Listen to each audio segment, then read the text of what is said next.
Dia tidak terburu-buru, begitu pula aku. Meskipun dia sedikit lebih lemah, dia tampaknya cukup sulit untuk dibunuh. Ye Beijing segera mengendurkan alis Willow Jinzu sedikit, menyilangkan tangan di depan dada, dan kedua awan lembut itu sedikit bergetar. Kegelapan menelan tubuh Xiao Yan, dan dia berubah menjadi pelangi dalam krisis kematian yang hebat, mengeluarkan seluruh kekuatannya dan bergegas menuju master virtual. Ini bukan lagi yang disebut kesenjangan kekuatan, tetapi kesenjangan yang sangat besar dalam dunia nyata. Aturan yang dia pahami benar-benar menghancurkan api Xiao Yan. Namun kenyataannya, seperti yang dikatakan Suzu, jika Xiao Yan berada di level yang sama dengannya, maka pertempuran ini mungkin tidak akan mungkin terjadi. Namun kedua belah pihak dalam pertarungan saat ini tidak berada pada level yang sama-sama sekali, belum lagi ranah master virtual bahkan lebih tinggi daripada ranah tanda virtual Tai. Dokter virtual sekarang berada pada kondisi pikiran tingkat kelima. Dan ini telah jatuh dari tahta Taiksu setelah perang. Jadi sebelum itu, ranah tabib istana Suqian seharusnya menjadi alam melangkah surga menengah ke-6. Namun, Suqian Tai bukanlah lawan dari Suzu, dan kekuatan Suzu sama dengan cermin melangkah langit menengah ke-6. Atau itu adalah alam wutian tingkat ke-7 yang lebih kuat. Bagaimana Xiao Yan bisa bersaing dengannya, bagaimana dia bisa mengalahkannya, adalah masalah awan dan lumpur. Perbedaan antara Ying Huo dan Hao Iwe tidak ada bandingannya, kesenjangannya tidak terbayangkan. Dalam perjalanannya, keabadian Tuhan telah menjadi jalan menuju tujuan akhir. Oleh karena itu, semakin jauh dunia ini melangkah, semakin sulit untuk ditembus. Dari sudut pandang kerendahan hati dan Tai, ada kemungkinan jatuh bahkan setelah terobosan, jadi. Keabadian Tuhan bukan berarti ia akan berhenti ketika ia terus bergerak maju. Ia juga akan terjatuh karena perubahan moodnya saat menghadapi belenggu. Jalan terakhir akan sulit, sehingga kesenjangannya akan sangat jelas terlihat. Perbedaan dalam dunia mungkin merupakan kesenjangan yang tidak dapat diperbaiki. Kemarahan terakhir Xiao Yan tampaknya ada di matanya, dan apa yang disebut keterampilan bertarung transenden seperti permainan anak-anak. Chang Hong yang dia ubah bahkan menginjak guntur, mengayunkan tinju di tangannya, dan memukul master virtual. Tinjunya mengenai master virtual, tetapi tinju yang seharusnya mendarat di wajahnya meleset. Tapi bukan karena master virtual yang mengelak, tapi tinju Xiao Yan telah menghilang. Xiao Yan mengulurkan kakinya untuk menyapu, tetapi kakinya juga berubah menjadi kabut hitam, dan seluruh tubuhnya musnah.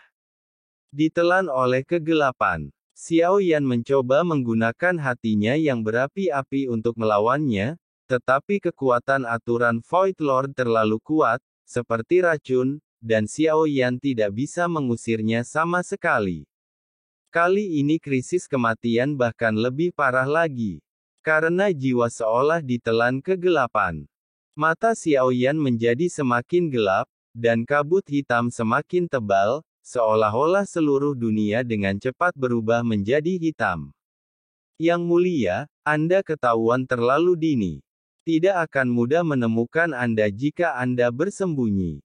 Meskipun ada atau tidaknya sensi tidak dapat mengubah hasil apapun, ada satu variabel yang lebih sedikit, yang membuatnya lebih aman.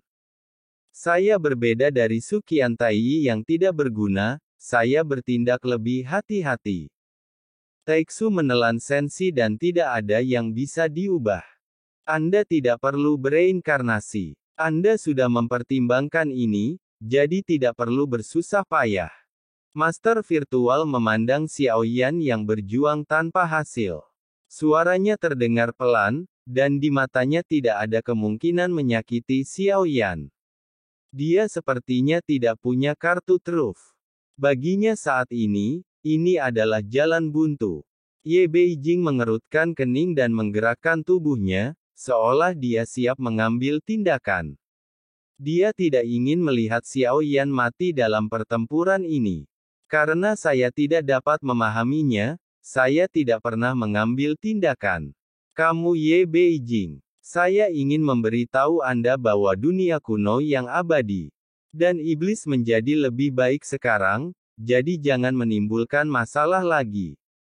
Wajah kabur Tuan Su menatap Ye Beijing, seolah-olah dia telah mengetahui apa yang ingin dilakukan Ye Beijing selanjutnya. Pedang kuno abadi dan iblis tidak ada hubungannya denganku. Kamu terlalu lemah.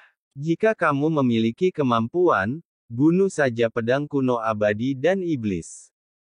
Itu hanya hantu yang datang mengancamku, dan itu hanya berpura-pura. Ye Beijing sedikit marah ketika dia diancam seperti ini. Dia segera kehilangan temperamennya yang lembut dan bermartabat, mengerutkan bibir dan memarahi. Jika kamu begitu mampu, kamu berani membiarkan tubuh aslimu datang. Jika kamu berani mengincarku, kenapa kamu tidak berani menjawabku? Su Zhu terdiam saat berbicara, seolah dia menyesal memprovokasi dia ke Beijing pada malam hari. Tanpa diduga, saya tidak merasa takut padanya. Saya tidak takut dengan aturan gelap Anda, dan saya akan tetap berani melawan Anda kecuali Anda bersikeras. Apakah kamu berani berdiri? Dada yang dipegang lengan Ye Beijing bergetar, tidak menunjukkan rasa takut. Akan ada kesempatan, dan saya akan membuat Anda membayar atas apa yang Anda katakan. Su Zhu terdiam, tapi Su Yu hanya berbicara. Xiao Yan berjuang dalam kegelapan, kesadarannya menjadi kabur, dan kali ini dia merasa bahwa dia akan benar-benar mati. Mengapa demikian? Apakah saya adalah reinkarnasi yang mulia? Saya Xiao Yan, sama sekali bukan tuanmu. Jika Anda tidak peduli dengan semua makhluk hidup, hidup Anda akan sangat panjang. Untuk apa aku bekerja keras, tapi pada akhirnya semuanya sia-sia. Saya telah menyelamatkan banyak orang dalam hidup saya, dan saya telah diselamatkan oleh banyak orang. Saya melindungi dan dilindungi oleh orang lain. Setidaknya saya tidak pernah sendirian dalam hidup ini.